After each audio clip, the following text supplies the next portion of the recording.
Welcome to the Alcohol Minimalist Podcast. I'm your host, Molly Watts. If you want to change your drinking habits and create a peaceful relationship with alcohol, you're in the right place. This podcast explores the strategies I use to overcome a lifetime of family alcohol abuse, more than 30 years of anxiety and worry about my own drinking, and what felt like an unbreakable daily drinking habit. Becoming an alcohol minimalist means removing excess alcohol from your life so it doesn't remove you from life. It means being able to take alcohol or leave it without feeling deprived. It means to live peacefully, being able to enjoy a glass of wine without feeling guilty and without needing to finish the bottle. With science on our side, we'll shatter your past patterns and eliminate your excuses. Changing your relationship with alcohol is possible. I'm here to help you do it. Let's start now. Well, hello and welcome or welcome back to the Alcohol Minimalist Podcast with me, your host, Molly Watts, coming to you from I am choosing a relentless Oregon.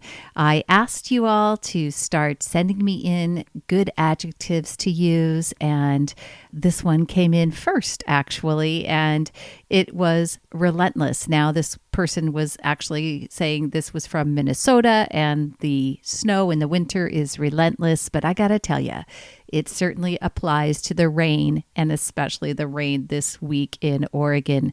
We are anticipating not one, but two atmospheric rivers.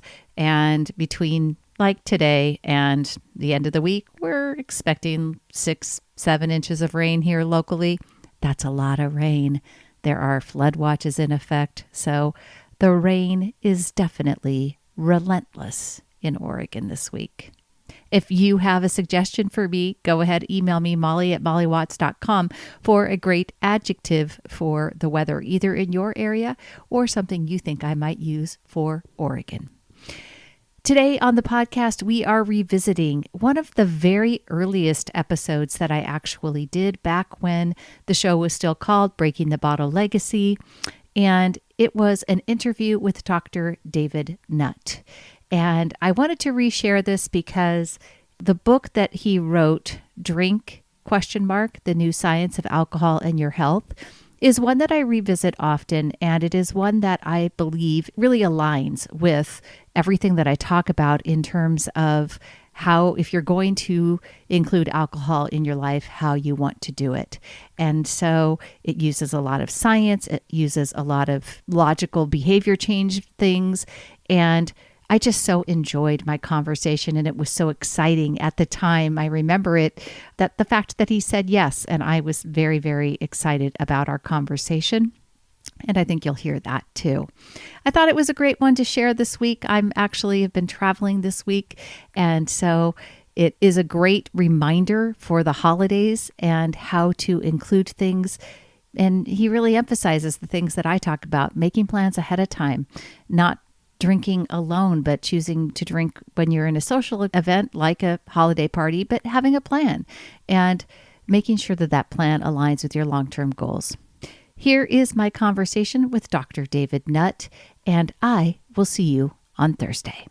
Hello, David. Thank you so much for joining me. I just gave a brief introduction into the podcast, giving all of your titles and information, and but really excited to have you here and to share, most importantly, your most recent publication, Drink, The New Science of Alcohol, and want to share with people kind of your background and what led you to write this book. I know that you have an extensive background in both research and addiction expertise, but tell us a little bit about why writing the book now and what your goal is for sharing this information in this way. Oh, thanks, Molly. It's a real pleasure to be on this podcast with you. And thank you for having read the book, which I hope a lot of people will do. So I'm a doctor. I qualified in 1975, so I've been practicing medicine for over 40 years. Mm-hmm. And I think it would be fair to say that there's not a day gone by in my medical practice when I haven't come across alcohol in some way or other as being either a problem or the cause of a medical illness or the cause of some sort of family dispute. Medicine and alcohol are so intrinsically entwined that it's impossible to be a doctor and not be influenced by alcohol. But then, of course, I also drink. I drink alcohol. In fact, one of the things people find most amusing about me is that I also run a wine bar. My daughter and I are at a wine bar. And people say, this doesn't make any sense at all. You're dealing with all the problems of alcohol, and yet you're adding to them by having a wine bar. And writing the book was really trying to pull together all these contradictions, because alcohol is both the most wonderful, intoxicating, pleasurable drink that many of us enjoy, and particularly in relationships, and it can be one of the most deadly poisons. Mm-hmm.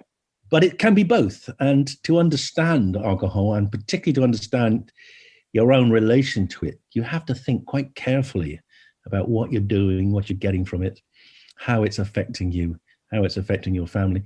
And this book really is just a guide to all the modern science we know about this. Yeah, I love that. In the intro to my podcast, I talk about the fact that I will be using science to share this information. I think science is just key to understanding what we do with our bodies and really the relationship we have with alcohol. It's so important. One of the things that I appreciated, and I mentioned this to you before we jumped on here, is the fact the book is written without question from a scientific perspective. You are very clear on the fact that, and have said this over the course of your career, that alcohol is a drug and is something that you need to consider as a drug when you are deciding how much to drink, when to drink, if you'll drink. And I appreciated in the introduction of your book, you actually said that in the course of writing this, you do own a wine bar, but you're not a teetotaler, but you're also not a heavy drinker. You also used it as an opportunity to examine your own relationship with alcohol. And I think that's really the driving point of what I believe about, creating a peaceful relationship with alcohol, is using science and then, but also weighing that with the results that you have in your life. Absolutely. I mean, there's one simple message from the book. It's think about drink. Right. And that's one of the things that actually came to me as I wrote the book. I wrote the book because I've researched alcohol for 40 years, and I wanted to sort of share with the world my fascination with it and the insights we've gotten, and and the remarkable negative effects it can have, and how the drinks industry has kind of helped us be blinkered to the consequences of drinking. But during the writing it, I started to think, well, what about, why do I drink? And I think that, as I say, even to someone like me who is kind of a world expert, right? I still have bad habits when it comes to drinking. Yeah. And if the bottom line is, I don't think you should ever have a mouthful of alcohol that isn't going to give you something useful. Pleasure, relaxation, sociability. Drinking out of habit is the reason most people get into trouble. Yeah. I've shared a little bit of my life and experience with you, but in correspondence, but I grew up as a child of an alcoholic, became an adult child of an alcoholic. My mother continued drinking for really most of my life, and she ultimately succumbed to her alcoholism. And it was a very oxymoron, much like you consider yourself, you're an expert. I considered myself somebody that had such radical negative experiences with alcohol. You would think that it would be therefore that I would simply not drink at all. Right. I mean, in some ways that to me, I developed a habit that I would have considered to be oxymoronic, just didn't make sense to me. And so I've spent a lot of time researching that whole thing and researching why people develop these habits. And much to, like you said in your book, and the book is so well written, and I will of course link this, folks, for you to find it and to pick up your own copy of it.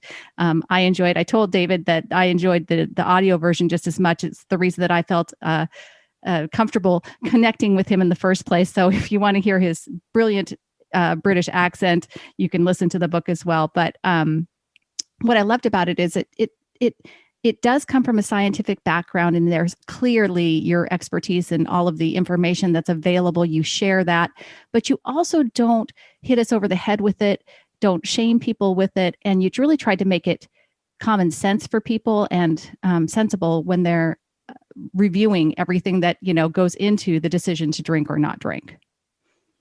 Well, that's right, because there is a lot to know. And the last thing you want is people just give up because it's too difficult. So I've tried to make it straightforward. I try to emphasize the key points.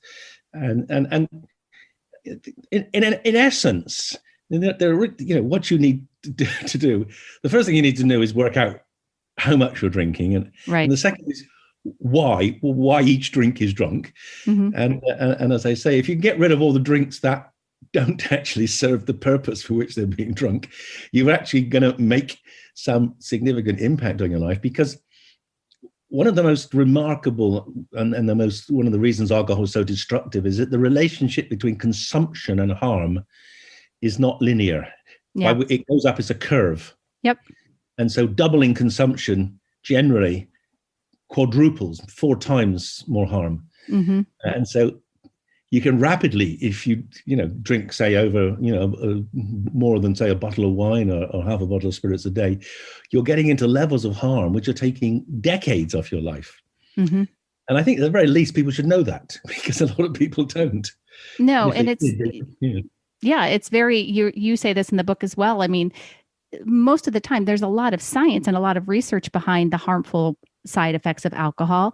And in general, the medical community and the scientific community recognize the harms that alcohol, gives in the world. But but culture and society, on the other hand, doesn't seem to have caught up with this information. And while I think it's important, and I agree with you, the mission should be to make sure that people really understand the risks and the risk reward analysis, right? So there has to be a consideration for harm reduction, for physical health and harm, for your social health, and even I say also for your financial health, because it's not inexpensive. Indeed. So you need to. These are all things that should go into consideration, but it is taking it into that conscious brain and making a decision about when you are drinking, as opposed to the unconscious brain where those habits reside that you've told your brain. And that's really, I guess, going to take us into another point I want to talk with you about, which is genetics. Because I know in the book you mentioned that one of your interests in alcoholism was spurred by a very old study on the genetics of alcoholism. Of course, this is a dear interest to me just because of my background. But tell me, because I have my own view on this, but I would like to hear what science has showed you and kind of your own interpretation of genetics and alcoholism. Right. Well, very briefly. Yeah. The study that got me inspired was the one you mentioned. Was called the Danish adoption study. Mm-hmm. And I was training. I was a medical student. I was in my second year of medicine, 1973, and I was doing psychiatry. And I was reading books about psychiatry, and I read about this study. This was a study done in Denmark. In Denmark, they have. Basically, they collect data on everyone. All the population agree to have all their data collected and be linked, mm-hmm. So that they can ask questions like, what is the relationship between drinking and family life or school performance or whatever? And this adoption study, which was actually done by a couple of Americans, one of them was Cloninger, who I got to meet later when I came to America to be at the Alcohol Institute in Washington. And they basically said a simple question. We can monitor the outcomes of drinking, at least in terms of health harms, in anyone in Denmark. So let's look at men with alcoholism who had children, and look at the children who were adopted out mm-hmm. of the families with the alcoholic men. And let's see how they did in comparison with children who stayed in the same families as the alcoholic men. And they show that the boys adopted out had the same likelihood of becoming alcoholic as the ones that stayed in the families.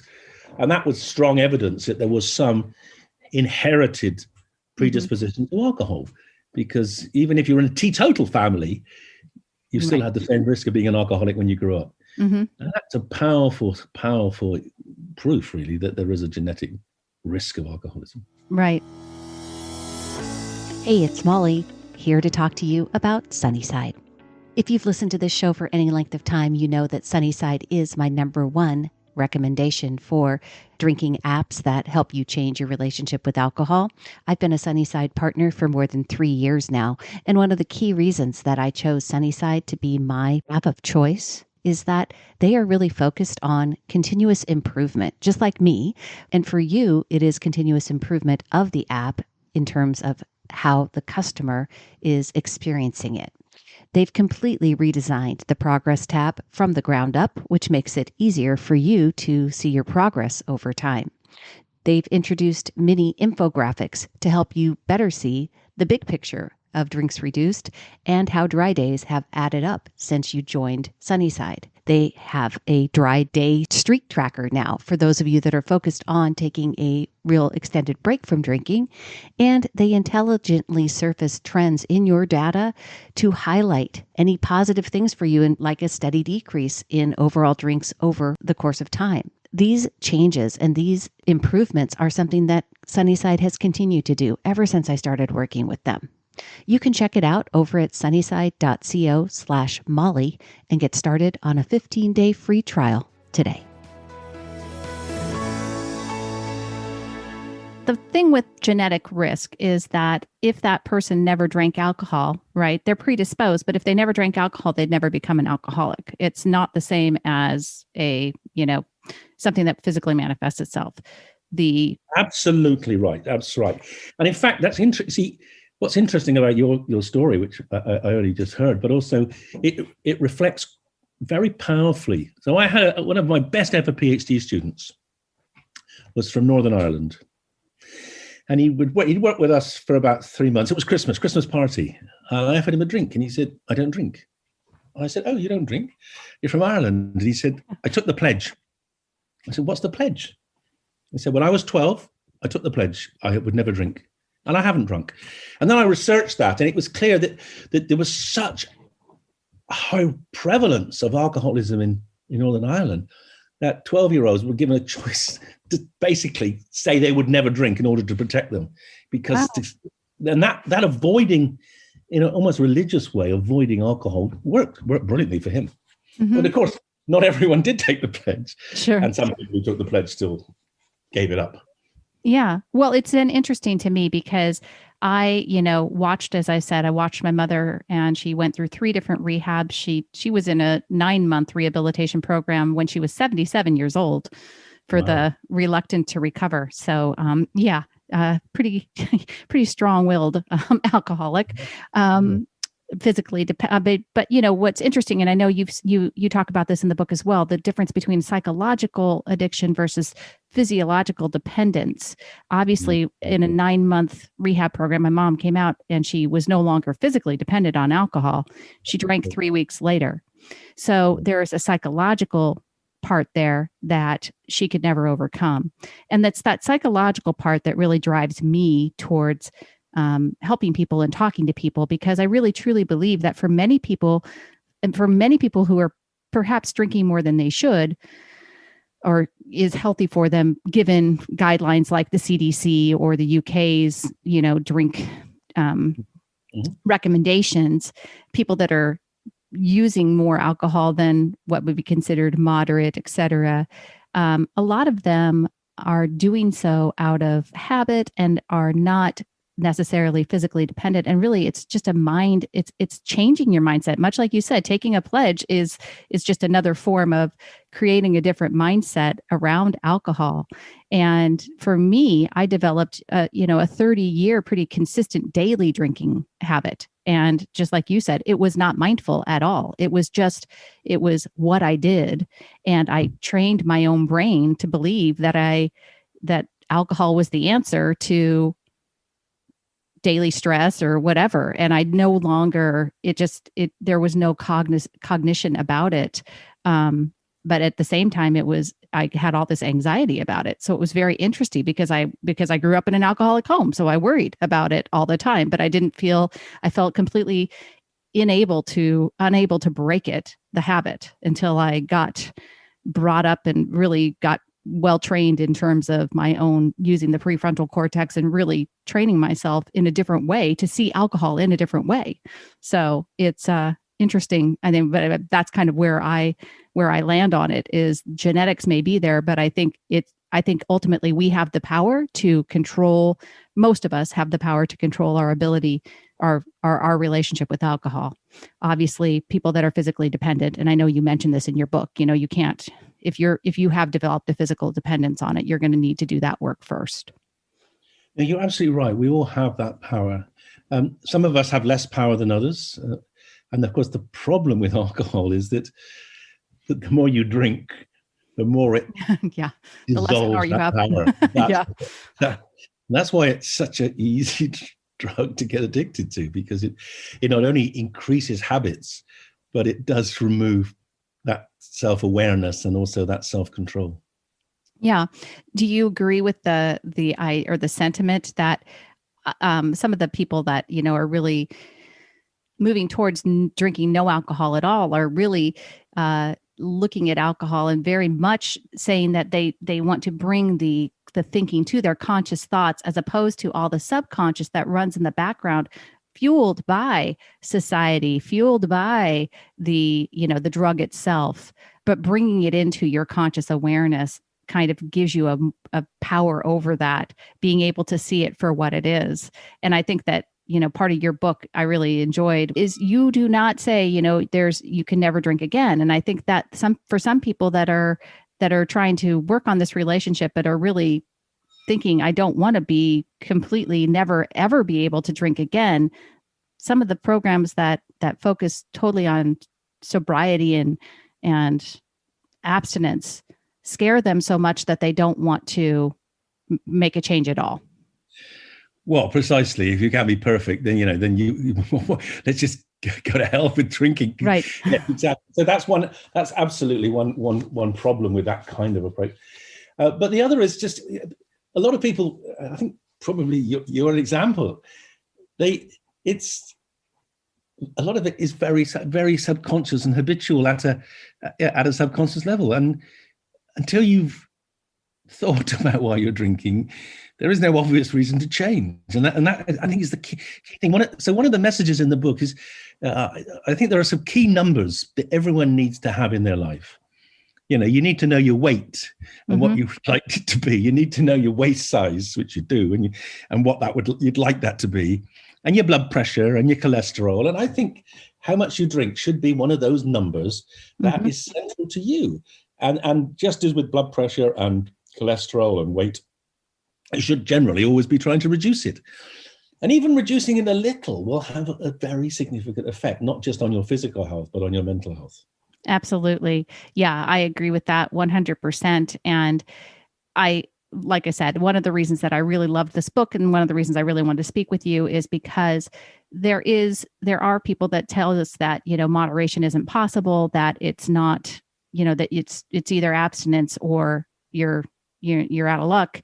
And I just don't agree with that. And I know that you would say that there are some people that seriously cannot drink and they should not drink. But you in your book, you outline kind of some of the reasons that you might fall into that category, things that might, types of drinkers, things that you might want to consider if you're really truly having continued problems with alcohol. You may be a candidate for an alcohol-free life, and it might be your best choice. But still, for most of us, we have the power to control that relationship and to create the relationship that we want. And I agree with you full-heartedly. You should know how much you're drinking. You should keep a number. You should have an idea. It's not like, it doesn't have to be some hugely taxing, troublesome problem. It just is, it is what it is. Just like you keep track of your blood pressure, just like you keep track of your waistline. This is another area where you can just simply manage that relationship in a very calm and peaceful way. Yes. And the other kind of insight I came to when I started thinking through what messages I would give to people was about who you drink with. And it occurred to me, and I'd be interested in your thoughts on this. if you never drink alone, you're probably going to do yourself a lot of good. Yeah. For two reasons. Because alcohol is the social drink, and it's great for drinking with friends. So if that's all you did, if you get the maximum benefits from alcohol, and as I know in my clinical work, people who drink alone, there's no constraints. And sitting in front of the TV, you can knock back 2 bottles of wine over a course of an afternoon and evening without even getting drunk. And that is really damaging to your body. So, so if you ever drank socially, that would be if that was a rule for everyone, that would reduce the harms from alcohol enormously. Yeah, no, I agree with you that I 100% agree with that. I also agree with, and one of the things that's in the book, and I think this is just, I don't know if this is in the UK's recommendations specifically, but it might be, is 2 alcohol-free days a week. And I think that's something that everyone should be striving towards is, I didn't used to think that way at all. I didn't see much problem with drinking 3 to 4, 2, 3, 4 drinks a night. I never got altered. So I sort of thought, oh, therefore I do not have a problem. But I hadn't done a cost, a risk rewards analysis. I really hadn't I knew that I lived in a constant state of anxiety, and I kind of just accepted that as a default that was acceptable and did not realize. And right now, actually, I'm in the midst of dryuary, my first ever one, going through a full month of taking a full month off of alcohol. So I'm really kind of excited to see how this translates moving forward, because there's been a lot of research that doing this actually, again, and probably like you said with writing your book, it caused you to reevaluate. This has been causing me to evaluate my own relationship. So congratulations, you're 2/3 of the way through. Well done. I know. And it, strangely enough, if you had asked me 2 years ago about the prospect of doing this, I would have told you, you're absolutely crazy. There's no way I'm going to give up beer for a month. And it's been absolutely no problem whatsoever. Again, just changing my mindset around alcohol over the last 2 years and the work I've been doing. And it's been no struggle at all. And actually, like I said, I'm really noticing, and this is again a part of everything you talk about, really noticing what is happening without it, so that's a really positive side as well. Well, there are two things to say there. The first is this is staggering statistic from the Britain's sort of leading liver alcohol expert in his liver clinic in Southampton University. 1/3 of the people coming in with alcoholic liver damage had never, ever even considered themselves being drunk. They just drank every day. And alcohol changed, they were tolerant. They never got drunk, and they just were slowly pickling their liver, which is that's kind of chilling, isn't it? The way it hides, alcohol manages to sort of hide away it blinkers you to what it's doing. Yeah.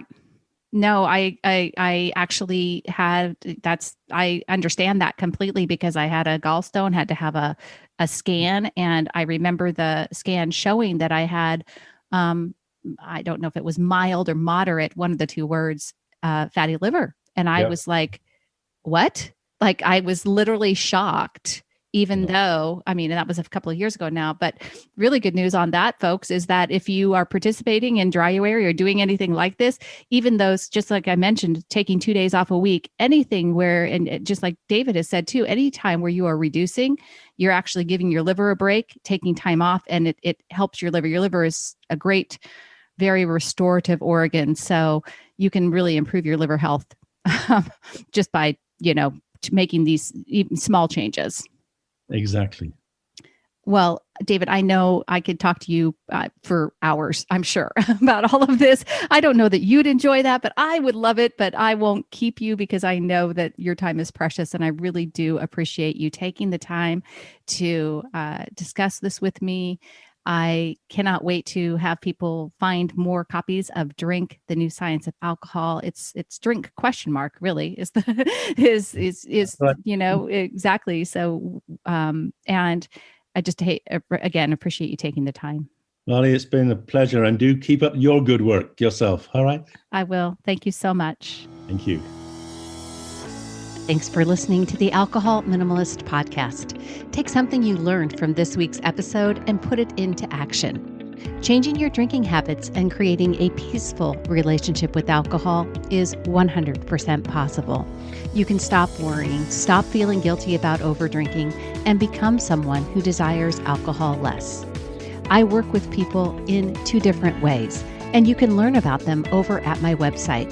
Go to www.mollywatts.com/workwithme or reach out to me directly.